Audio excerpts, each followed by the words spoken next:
बिस्मिल्लाहिर्रहमानिर्रहीम ګرانو ملګرو تاسو ته په لرن انګلیش ان پښتو چینل کې په هراله او ستړي مشي ویم ملګرو په دې نننۍ کلاس کې به زه تاسو ته هغه جملې کوم کومې چې موږ په سلري شو غنټو کې استعمالو یعنی موږ چې په شپه او ورځ کې کومې جملې په پښتو کې وایي هغه ټولې به زه تاسو ته په انګلیش کې هم زده کوم کلاس تر پایه پورې وګورئ کو په چینل باندې نوی یاست نو چینل هم سبسکرایب کړئ ځکه چې د انګلیسي د زده کولو لپاره به تاسو دې چینل نه عمداسي ویډیوګانې ملاويږي راځئ چې اوس خپل کلاس شروع کړو I wake up early in the morning. زه سحر وختي پاسم. کو موږ یو کس ته وی چې زه سحر وختي پاسم نو په انګلیش کې به ورته وی I wake up early in the morning. I turn off my alarm. زه خپل ټلۍ بندوم.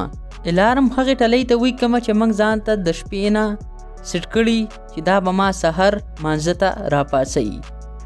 نو کوم موږ چرته وی چې زه خپل ټلۍ بندوم نو په انګلیش کې به وی I turn off my alarm. I offer morning prayer. زه سحر مونځ کوم. I do exercise daily. زه روزانه ورزش کوم. کو موږ یو کس ته وی چې زه روزانه ورزش کوم هر ورځ ورزش کوم نو په انګلیش کې به ورته وی I do exercise daily. I take shower and get dressed. زه لامبم او بیا کپړې بدلوم. take shower دلته موږ د لمبا لپاره استعمالو. I brush my tooth. زه خپل غاښونه صفا کوم یا زه خپل غاښونو برش کوم په انګلیش کې به I brush my tooth. Who is knocking at the door? دروازه څوک وهي کو موږ یو کس نه پوښتنه کوو چې دروازه څوک وهي په انګلیش کې به ورته وي Who is knocking at the door? There is someone to see you. تاسو سره څوک ملاوېدلو لراغلی دی کو موږ یو کس ته وی چې تاسو سره څوک ملاوېدلو د پاره راغلی دی نو په انګلیش کې به ورته وی There is someone to see you. Please come in. دننه راشه کو موږ یو کس ته وی چې دننه راشه نو په انګلیش کې به ورته وی Please come in. Please have a seat.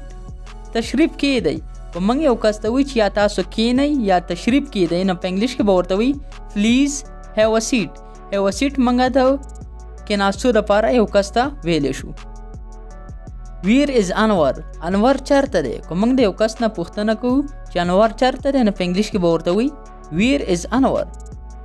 I don't know where he is. ما ته پته نشته چې هغه چرته دی. کو بیا موږ ته پته نه چې هغه موږ ته نه دی معلوم نو موږ به ورته په انګلیش کې وی I don't know where he is. I terribly tired. زه ډېر سخت ستړی یم. کو موږ یو کس ته وی چې زه ډېر سخت ستړی یم نو په انګلیش کې به ورته وی I terribly tired. Let's have a chat. راځه چې غپ شپ ولګو. کو موږ یو کس ته وی چې راځه چې غپ شپ ولګو نو په انګلیش کې به ورته وی Let's have a chat. Bolt the door. دروازه بند کړه. کو موږ یو کس ته وی چې دروازه بند کړه نو په انګلیش کې به ورته وی Bolt the door. Latch the door. دروازه زنجیر کړه. کو موږ یو کس ته وی چې دروازه زنجیر کړه نو په انګلیش کې به ورته وی Latch the door. Make my bed. زما کټ ساز کړه یا زما په کټ بستره ساز کړه نو په انګلیش کې به ورته وی Make my bed. Relax here tonight.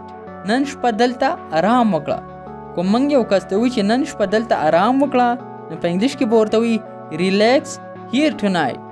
یا ورته موږ داسې هم ویل شو Take rest here tonight. ملګرو دا زمونږ نننۍ کلاس چې په دې کلاس کې موږ تاسو ته هغه جملې وکړې چې کومې موږ په سلري شو غنټو کې استعمالو یعنی د سار نه د ماخوستنه پورې یا مطلب ټول ورځ یا شپه موږ کومې جملې هم استعمالو هغه ټولې ما تاسو ته د انګلیش نه په ساده پښتو ته واړولې. اوس مالا اجازت راکئ ان شاء الله تاسو سره به په یو بل نوې کلاس کې ملاقات کیږي. د الله په امان.